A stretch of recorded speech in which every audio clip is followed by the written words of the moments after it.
Hey, dancers and teachers, you sent in some great questions and I'm going to answer those today.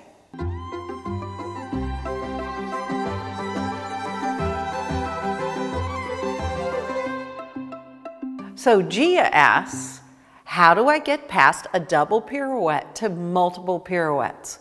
Well, Gia, if you're doing, as your question says, you're already doing double pirouettes, well, kudos, that's great. Now, to go to 3 and 4 and open position turns, the first thing you want to do to rev up the centripetal force, if you're doing that double, that's great. So now you know what it takes to do a double. Now, the piece that I'm going to say is you're going to want to release. The release is the up to go down to go up. So what am I saying? So in the pirouette, you go release. So what happens is you go up to go up, and guess what? This is part of the top. Left to go right to go left. So you know when you take a top and you pull it, you pull the string, well, you're going like this with the string, right? Boom. So it's left to go right to go left, and up to go down to go up. So how do you do that? You breathe.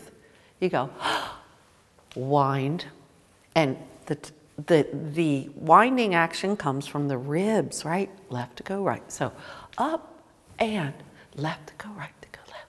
Try that. Just try that, and then boom, hit. It's as if your front hand will hit, smack your hand out.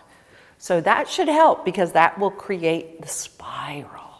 Okay, so Rachel asks, what are the exercises to slim muscular thighs? That's a great question, Rachel, and I love that you actually are getting that that's happening, that awareness level, and now you're going to anticipate how to change that and that you're already doing that. Kudos to you. That's great. So you've gotten the aha of that. So let me just add and expand upon that. The energy pattern that lengthens and strengthens, and you had said you were doing that. So it's two-way energy. There's two arrows going up and down, pushing down through the legs and up through the body.